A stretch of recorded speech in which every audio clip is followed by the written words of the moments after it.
ang pinakamatibay na tao, yung ilang bisis itong natumba, pero bumabangon ito sa hamon sa buhay.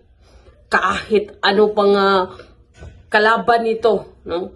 Mga trials dumating sa buhay niya, matumba man siya, ay patuloy po itong bumabangon. So, tayong mga napuno ng pagsubok ngayon, tayong naghihirap ngayon na sobrang akala po natin ay walang Diyos, no? Dahil sabi ay sobrang dami nating problema ay hindi po matapos-tapos, ay lumaban ka lang. Dahil huhubugin ka ng tapang, huhubugin ka na ng Diyos para sa bagong kinabukasan mo na hindi ito masayang balang araw na ito'y maabot mo, na ito'y makuha mo sa iyong oportunidad, sa iyong pangarap,